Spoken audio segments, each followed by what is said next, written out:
ladies and gentlemen, boys and girls, children of all ages, welcome to Robert's Sports Show. I'm your host, Robert. 2015 NASCAR Sprint Cup Series is about to begin. Obviously, not a lot going on right now in football. You usually see on Robert's Sports Show or college, NFL or college. Like I've said in previous videos, WWE is just garbage right now. So I turned to another passion I have, another love of mine, Sprint Cup NASCAR series. So I decided to do weekly spotlight videos of NASCAR, current day stars and previous stars. Obviously in the 65 years of NASCAR, there's been, thousands of drivers that, have made an impact, and some I like, some I don't like. Some will do a spotlight video each week. So the first spotlight leading up to the Gatorade duels on Thursday night and then the Daytona 500 on Sunday. My first spotlight for NASCAR will be Jeffrey Michael Gordon. Everybody knows it's Jeff Gordon, the driver of the 24 Chevrolet Monte Carlo Hendrick Motorsports. Jeff Gordon is 43 years old. He was born August 4th, 1971.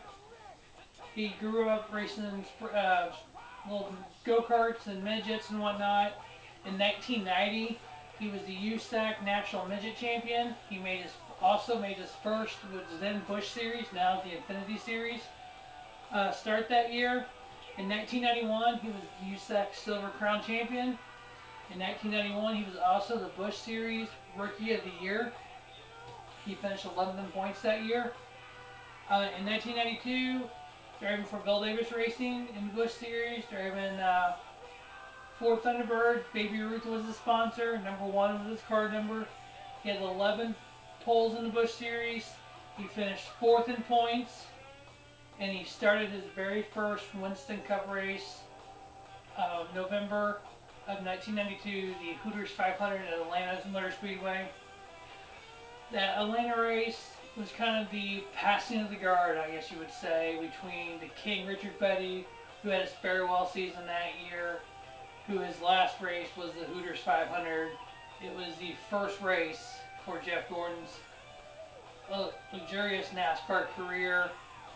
You had 5 guys going for the championship that race, so that race is looking back now how big it really was. Then you didn't really get it. Yes, you get the King retire and you get this young kid coming in, but the impact that Jeff Gordon would make on NASCAR is unbelievable. In 1993, he ran the full season, was the 1993 Rebecca's Rookie of the Year. His very first Daytona dual race in February of '93, he won. It's unheard of for a rookie to win the dual race. I mean, wow. He goes on to the Daytona 500, starts 3rd, was able to lead the very first lap of his very first Daytona 500. Here we are, 22 years later, he started his final Daytona 500. He's sitting on the pole. Just remarkable where, he's gone up 1 spot in all those years. He started 3rd in his very first one, he starts on the pole in his very last one. His very first NASCAR win came the Memorial Day weekend 1994, the Coca-Cola World 600. He's one of 4 drivers to ever win, be their first career win. All time in NASCAR, he has 92 career victories, which is 3rd all time. It's actually the most in the modern day NASCAR, which was from 1972 on. The reason for you fans who don't know, the reason that 72 on is called the modern era, 1971 R.J. Reynolds stepped in and renamed the NASCAR Grand National the NASCAR Winston Cup Series, and they shortened the races to 32 from sometimes as high as 45 and 50. They lengthened some of the races from 400 miles, 500 miles, and what as NASCAR today was kind of the modern era, was started in 1972, and there's a lot of the records before 72 and after 72.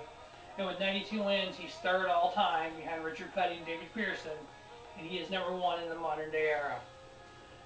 During all these wins he had from 1995 to 1999, he had 47 wins. in 5 seasons. In 3 seasons, 96, 97, and 98, he racked 33 wins.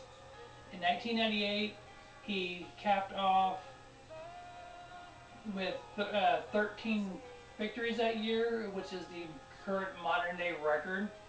He won 2 of those 3 championships. During his 5-year run there from 95 to 99, he won 3 of his 4 championships. If you look back during that 3-year period from 96 through 98, he had 33 wins. He won 34% of his races he entered that year, those 3 years. If you take that over his career average, he would have 258 wins. So obviously he kind of came down a little bit, but he had a great 5-year run there, just the greats of all. Like I said, he's had 92 wins, which is 3rd all time. He's had 454 top 10 finishes, which is more than half his races. He's been in the top 10. He's raced in 761 NASCAR Winston Cup Sprint Cup races. He's had 77 poles, 78 counting the 2015 Daytona 500, which makes him 3rd all time in poles. He has never missed a race in Winston Cup. The modern record for most consecutive starts, I believe, is 789 by Ricky Rudd. Jeff Gordon will surpass that this year. He'll be the Iron Man of NASCAR. He's a 4-time NASCAR Winston Cup champion, 95, 97, 98, and 01. Kind of like his starting his career with Richard Petty. For championships, one of his big rivals was the late Dale Earnhardt.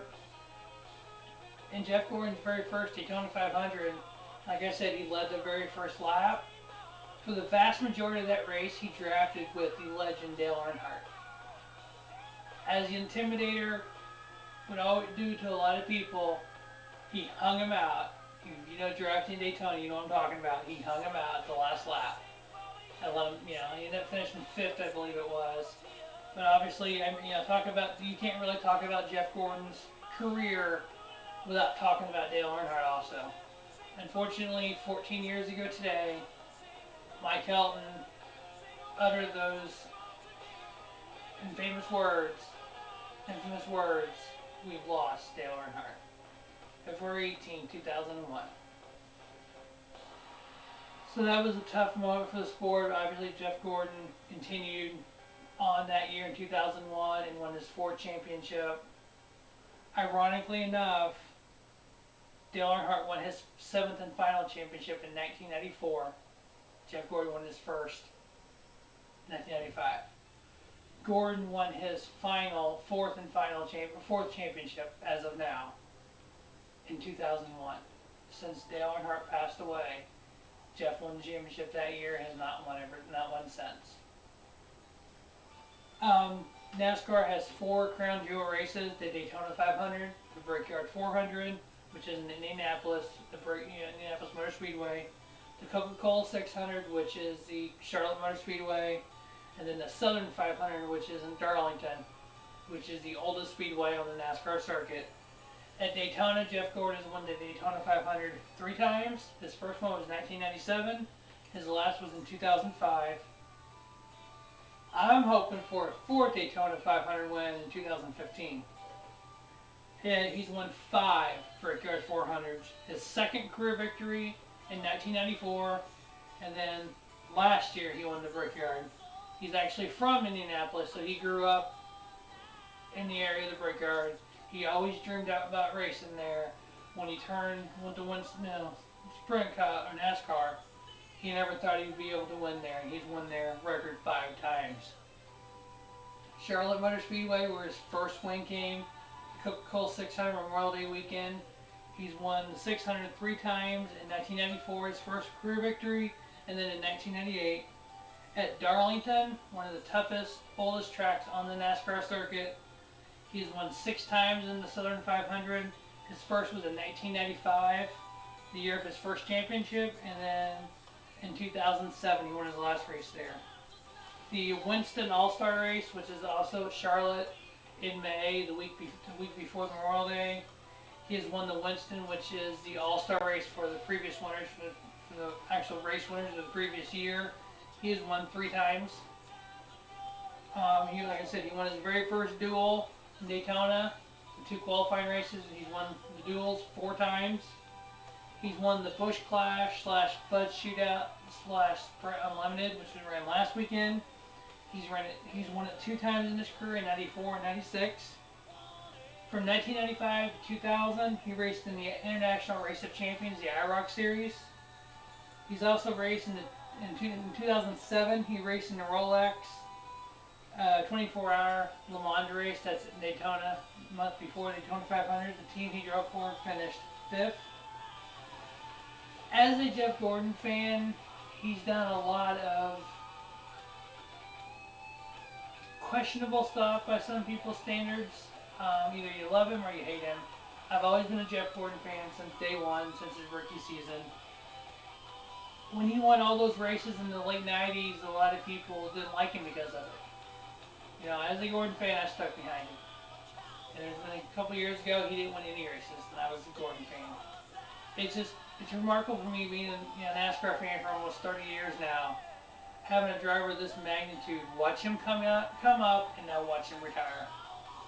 I remember when he won his first championship in 1995, his nickname was the Wonder Boy. And Dale Earnhardt Sr., the Intimidator, at the NASCAR banquet, Gordon made a toast, had a glass of milk, made a toast to Dale Earnhardt, because they always called him the Wonder Boy. And it was kind of neat seeing kind of the changing of the guards there. In 1998, NASCAR celebrated their 50th season. They came up with the 50 greatest NASCAR drivers, and Jeff Gordon was among the 50 greatest in NASCAR history. So that will wrap up my NASCAR Spotlight #1. Stay tuned to Robert Sports Show for more Spotlight videos throughout the entire season. And then at the end of the season, I'll be doing a Spotlight video of the champion. I hope to be redoing my #1 Spotlight video to be my last. If I'm able to do that, that would mean Jeff Gordon will be your 2015 Sprint Cup champion in his career as a champion. Only time will tell. As a fan, I would love to see it.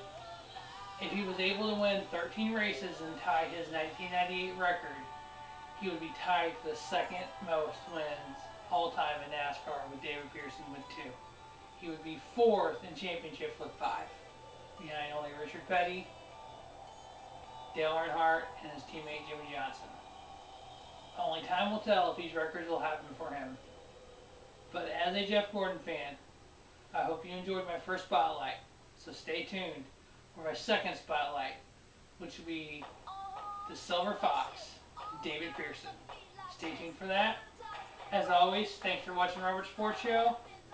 Have a spiffy night and enjoy the Daytona 500.